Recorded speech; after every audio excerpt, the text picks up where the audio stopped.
برائیوں سے بچتے تو ہم آسمانوں سے اور زمین سے برکتوں کے دروازے کھول دیتے، زمین بھی اپنے خزانے اگلتی، زراعت عمدہ ہوتی، کھیتیاں ہوتی، وقت پر بارشیں ہوتی۔ اور اگر یہ غلط کام کریں گے تو اللہ نے پکڑنا، لعلہم یضرعون، اللہ اس لیے پکڑتا کہ ان کی گردنیں جو ہیں جھک جائیں، اگر نہیں جھکتی نا پھر بھی وہی دھندے جاری رہتے ہیں، تو یہ اس سے زیادہ سزا کے پھر عالم ہے۔ یہی چاہتے ہیں کہ اس سے نہیں کچھ بنا، ہمارا نام ہی مٹا دیا جائے، جیسے کئی قوموں کا مٹ گیا۔ اللہ فرماتا جا کر دیکھ لو، کم من بیر معطلۃ و کثر مشی، جاؤ زمین میں پھرو، سیاحت کے لیے جاتے ہو، سیر کرنے کے لیے، سیر نہیں، زمین میں گھوم پھر کر دیکھو، وہ بیر معطلۃ، کتنے کنویں ویران پڑے ہیں جہاں پانی پینے والا کوئی نہیں، آبادیاں ختم ہو گئیں، قومیں نہیں رہیں، وہ کثر مشید، اور کتنے سیمنٹڈ قلعے ہیں جو کھڑے ہیں اور ان کے جو رہنے والے تھے ان کا نشان نہیں رہا۔ تم سمجھتے نہیں کہ اس جہان کا ایک مالک ہے جو نگرانی کر رہا ہے کہ یہ لوگ کیا کر رہے ہیں، ایک حد تک مہلت دیتا ورنہ پکڑ ہو جاتی۔ یہ میں نے نمونے کے طور پر عرض کر دیا، ورنہ جیسے موسیٰ علیہ السلام نہیں سمجھے ہم کیا سمجھیں گے؟ کچھ اصول بیان کر دیے دین نے کہ نیکوں کے لیے مصائب میں رحمت ہوتی ہے، وہ نہیں برا منانا چاہیے۔ حضور علیہ السلام نے اسی لیے فرمایا کہ کوئی بخار کو برا نہ کہ، تم کہتے ہو بخار ہو گیا، یہ برا ہو گیا، یہ ہوگا، اور بے وقوفو تمہیں کیا پتہ، بہت سے درجے ایسے ہیں جو اللہ تعالیٰ تمہیں دینا چاہتا تھا مگر وہ تم اپنے اعمال سے حاصل نہیں کر سکتے، تم اتنی نیکیاں نہیں کر سکتے تھے کہ وہ لے سکتے، اللہ نے مصیبت میں ڈال دیا۔ اگر اس پر صبر کرو گے مفت میں وہ درجے مل جائیں گے۔ اور اسی لیے فرمایا کہ بخار سے ایسے گناہ جڑتے ہیں جیسے خشک پتھر کے زمانہ میں گرتے ہیں۔ ہر شے میں رحمت ہے بندہ ہے مومن کے لیے، اور ظالم کے لیے اس میں بہرحال سزا کا ہی پہلو، بروں کو تو سزا ہی ملتی ہے، اور جو بچے ہوتے ہیں ان کے لیے تنبیہ ہوتی ہے، اللہ کی طرف سے ڈانٹ ہوتی ہے کہ انسان بن جاؤ۔ اور امیر المومنین علی ابن ابی طالب رضی اللہ عنہ کا یہ قول انتہائی قیمتی ہے، یقین جانے اس کو سونے کے حرفوں سے لکھنا چاہیے۔ وہ کہتے ہیں آپ تندرستی کے ہوتے ہوئے یہ لوگ بیماریوں کے ہوتے نہیں اللہ کے سامنے جھکتے، فرماتے بیماری، فقر اور موت، یہ تین چیزیں نہ ہوتی تو کوئی شخص خدا کے سامنے سر نہ جھکاتا۔ یہ برکت ہے ان چیزوں کی، اسی لیے ہم جھکتے ہیں، جن کو دین کی کچھ توفیق ہے نا، یہ برکت ہے، بیماری آ گئی سر جھک گیا، الحمدللہ یہ بھی آپ نے نفع کما لیا۔ عاجزی کی، فقیری آ گئی، متکبر نہیں بنے، مغرور نہیں بنے، قارون نہیں بنے، اچھے بن کر رہے۔ اور نیک لوگوں نے یہی فائدے اٹھائے ان سے کہ جوں یہ چیزیں آئیں انہوں نے برا نہیں کرا، انہوں نے کہا اللہ اگر ہمارے لیے یہ پسند کرتا یہی اچھی۔ حضرت خواجہ نظام الدین اولیاء رحمۃ اللہ علیہ محبوب الہی، ان کے حالات میں لکھا کہ جب گھر میں کچھ نہ ہوتا تو اس دن والدہ کہتی ہیں کہ نظام الدین امروز مہمان خدا ہنستے ہیں، آج ہم خدا کے مہمان ہیں۔ یہ محاورہ تھا کہ آج کچھ نہیں ہے، آج خدا کے مہمان ہیں۔ تو کئی دن جب ملتا رہتا تو حضرت کئی کہہ دیتے کہ اماں دعا کرو کہ ہم خدا کے مہمان بنیں۔ ہم تو کہتے ہیں روز ملے، انہوں نے کہا نہیں، کبھی فاقہ آئے پتہ چلے پھر ہم کچھ نہیں ہیں، اللہ کے ہاتھ میں بالکل بے بس ہیں، جیسے چاہے کریں۔ اس لیے اگر وہ فضل فرمائے تو شکر گزار ہوں، اور اگر نہ دے کچھ گلا نہ ہے، سمجھیں میرے لیے یہی مناسب ہے، مجھے اگر دیا جاتا خراب ہوتا میرا معاملہ۔ اللہ کے رسول علیہ السلام نے اس رات سے پردہ اٹھایا کہ جو شخص اللہ تعالیٰ کے حضور یہ سمجھتا ہے کہ مجھے اللہ تعالیٰ کو بلند مقام دے، وہ اس بات پر راضی ہو جائے کہ اللہ تعالیٰ نے جو کچھ میرے لیے کیا ہے یہی بہتر اور مناسب تھا، اس سے زیادہ موضوع کوئی بات نہیں تھی۔ اگر یہ دولت اس کو نصیب ہو گئی تو زمین و آسمان کے خزانے مل گئے۔ ڈاکٹر صاحب نے توجہ دلائی، کچھ سوالات بھی لوگ کرنا چاہتے ہیں، تو میں نے اپنی بات کو ختم کرتا ہوں۔ بلا تکلف آپ میں سے میرے بچے بچیاں دوست حضرات ڈاکٹر صاحب جو پوچھنا چاہتے ہیں پوچھیں، مجھے خوشی ہوگی، سوالات کا سامنا کرتے ہو تو مجھے لذت ہوتی ہے۔ فضل فرمائے اللہ پاک۔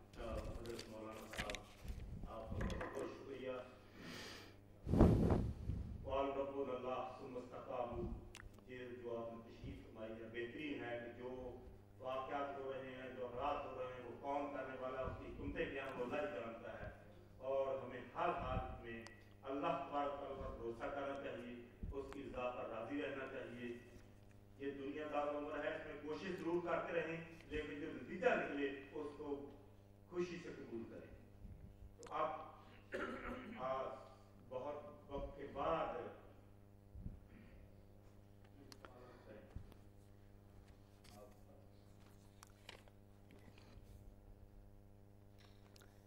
ایک سوال تو ڈاکٹر صاحب یہ قریشی صاحب نے پہلے ہی دیا، یہ میں پڑھ دوں اجازت میں، چھوٹے مختصر جواب میں۔ سوالات کریں، مختصر سوال ہو اس کا جواب آپ کو جواب دیے یہ قریشی صاحب نے پہلے ہی دیا تھا، پروردگار نے انسانوں کی بقا و فلاح کے لیے دو بنیادی اثاثے انہیں عطا کیے ہیں، ایک الہامی علم اور نبی صلی اللہ علیہ وسلم کے ہاتھوں تربیت و تزکیہ، دوسرا سوجھ بوجھ عقل و دانش۔ انسانوں کے لیے ضروری ہے کہ وہ ان اثاثوں کو خوب حاصل کریں، سمجھیں، ان سے استفادہ کریں۔ الہامی علم کو بنیاد بنا کر خداداد عقل و دانش سے کام لے کر تسخیر کائنات کریں۔ عقل و دانش کو مؤثر بنانے کے لیے ہر قسم کے تعصبات، ہر درمی اور حد سے بڑے ہوئے محبت و نفرت کے جذبات سے بچیں۔ سوال یہ کہ امت مسلمہ نے باحثیت مجموعی ان دونوں بنیادی اثاثوں کے حصول ان سے استفادہ سے ہاتھ کیوں اٹھا لیا؟ کیا اس منفی رجحان کا توڑ ممکن ہے؟ تو قریشی صاحب آپ نے جو سوال کیا نا، ساری باتوں کا ایک ہی اصل میں ہے سبب۔ ہم جب خون خراب ہو جاتا تو ڈاکٹر پھر کہتا یہ پھوڑے پھوڑے کس پر مرہم رکھیں، خون کی اصلاح کرتا، خون صاف ہو جائے تو سارے پھوڑے ٹھیک ہو جاتے ہیں، ورنہ ایک ایک پر مرہم رکھتے رہیں گے وقت ضائع ہوگا۔ یہ ساری خرابیاں جو ہے نا کہ ہماری حکومتیں بگڑی ہوئی ہیں، ہم دنیاوی ترقی بھی نہیں کرتے، ہمارے بچے بچیاں بگڑتے جا رہے ہیں، ہمیں کوئی عزت نصیب نہیں۔ سبب ایک ہی، جس کو علامہ اقبال کہتے ہیں نا، سبب کچھ اور ہے تو جس کو خود سمجھتا ہے، زوال بندہ ہے مومن کا بے زری سے نہیں۔ یہ جو ہے نا معالج ہمیں بتاتے ہیں کہ تمہارے پاس معیشت مضبوط نہیں ہے، اسلحہ نہیں ہے، یہ ساری چیزیں بات کی ہیں، ثانوی حیثیت۔ اصل روگ جو ہے نا، جہاں میں جب کبھی جوہر میرا آشکار ہوا، کلندری سے ہوا سکندری سے نہیں۔ یہ جو ہے نا درویشی کہ آدمی اللہ رسول پر ایمان لائے، اس کے اندر تقوی اور دینداری، وہ خود تسخیر کائنات پر بھی وعدہ کرتی ہے کہ جب تم اللہ کے بندے ہو تو اس کائنات کو اپنے ہاتھ میں لو، اور یہ زمین ساری مسجد ہے، یہ صرف مسجدیں نہیں، چار دیواری پوری زمین مسجد حضور نے فرمایا، اس لیے اس مسجد میں کسی بدماش کا ڈیرا نہیں ہونا چاہیے، سب کو درست کر دو۔ مگر یہ ساری چیزیں بعد میں، پہلے ایمان موٹیویٹ کرتا ہے، ایمان آ جاتا ہے تو اس کے نتیجے میں سارے مسئلے حل ہو جاتے ہیں، حکومت بھی درست ہو جاتی ہے، معیشت بھی مضبوط ہوتی ہے، ہر سرمایہ دار غریبوں کو اپنے سرمایہ میں حقدار سمجھتا ہے، وہاں کوئی ظالم نہیں ہوتا۔ تو بیماری ایک ہی ہے جس کا علاج ہونا چاہیے کہ ایمان پیدا کیا جائے۔ جو نعیم صدیقی صاحب نے کہا تھا وہی شعر میں عرض کر دوں، وہ فرماتے ہیں حکیمان معیشت اپنے نسخے آزما دیکھیں۔ محلے ملے یونیورسٹیاں بنا دے، کالج نہ بنائے آپ لوگ، کوئی نہیں، بگڑ گئی نسلیں، بدماش پیدا ہوئے۔ حکیمان معیشت اپنے نسخے آزما دیکھیں، علاج تنگی آدم بجز ایمان ہی ہوگا۔ ایمان پیدا کر دیں انشاءاللہ، باقی مسئلے خود بخود اس کے پیچھے آ جائیں۔ جی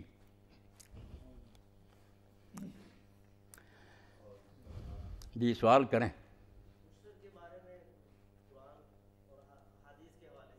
جی جی ہاں،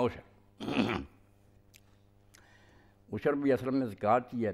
زکوٰۃ جو ہے نا مال کی، اس میں مختلف شرح ہیں نا کہ کچھ مال ایسے ہیں ان میں 1/5 دینا ہوتا ہے، اس کو ہم خمس کہہ دیتے ہیں۔ خمس 1/5 کو کہتے ہیں کہ کان کسی کی زمین میں نکل آئے تو اس میں اس کو پھر یا خزانہ گڑا ہوا زمین سے قدرتی مل جائے، 5واں حصہ، اور زمین سے جو پیداوار ہوتی ہے اس کی زکوٰۃ جو ہے وہ عشر ہے 1/10۔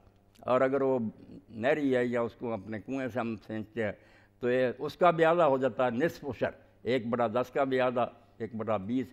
اور اگر سونا چاندی روپیہ پیسہ تجارتی مال تو ربع عشر، چوتھے حصے کا بھی 1/4، 1/10 کا 1/4۔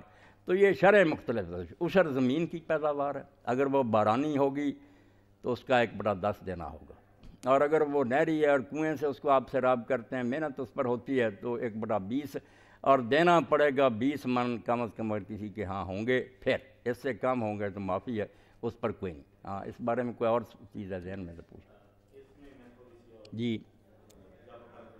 خمس کے بارے میں بعض لوگ کہتے ہیں کہ خمس کی ہے جو نبی صلی اللہ علیہ وسلم کو ملنا چاہیے، اس کے متعلق آپ کیا حکم ہے؟